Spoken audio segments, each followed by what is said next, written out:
ফৈজানে উম্মাহাতুল মুমিনিন, আমার প্রিয় আকা সাল্লাল্লাহু আলাইহি ওয়াসাল্লাম এর যে পবিত্র বিবিগণ ছিলেন রাদিয়াল্লাহু তাআলা আনহা, তো ইনাদের জীবনী নিয়ে খুবই গুরুত্বপূর্ণ এবং মনোমুগ্ধকর একটি কিতাব। এই কিতাবটা প্রত্যেক ঘরে থাকা উচিত, প্রত্যেক মা বন্ধুরও পড়া উচিত এবং আমার নবী সম্পর্কেও জানার জন্য এই কিতাবটা পড়া দরকার সকলকেই। খুবই সুন্দর একটি কিতাব। এই কিতাবের মধ্যে আপনি আমার প্রিয় আকা সাল্লাল্লাহু আলাইহি ওয়াসাল্লামের যে পবিত্র বিবিগণ ছিলেন,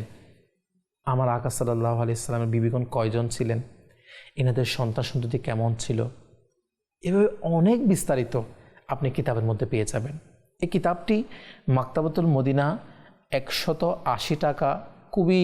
আপনারা মনে করেন সুলভ মূল্যে এটা পাওয়া যাচ্ছে আলহামদুলিল্লাহ। আমি কয়েকটা গুরুত্বপূর্ণ পয়েন্ট এই কিতাব সম্পর্কে আপনাদের কাছে তুলে ধরব। একটা বিষয় হচ্ছে যে আমরা জানি আমার প্রিয় আকা সাল্লাল্লাহু আলাইহি ওয়াসাল্লাম এর জীবনের বিভিন্ন দিক নিয়ে আমরা পড়ালেখা, আমরা বিভিন্ন কোথাও শুনেছি, বয়ানে শুনেছি, বিভিন্ন বিস্তারিত শুনেছি, কিন্তু আমার প্রিয় আকা সাল্লাল্লাহু আলাইহি ওয়াসাল্লাম এর বিবি কয়জন ছিলেন এবং তাদের নাম কি কি,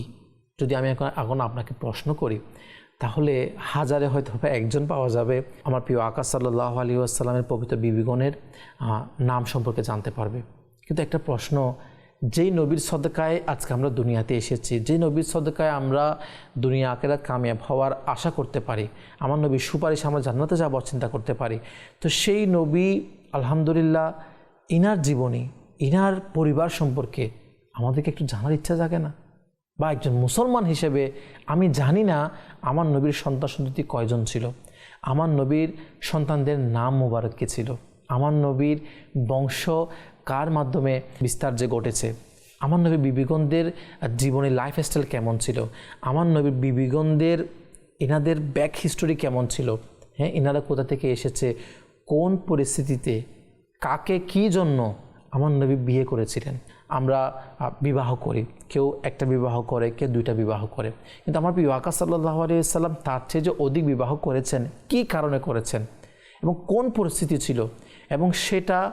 বর্তমান যুগে মানুষ কি সেটা করতে পারবে, সেই ধরনের কি বিষয় আছে এখানে ঈমানের সাথে সম্পৃক্ত। কোরআনে পাকের থেকেও অনেক আলোচনা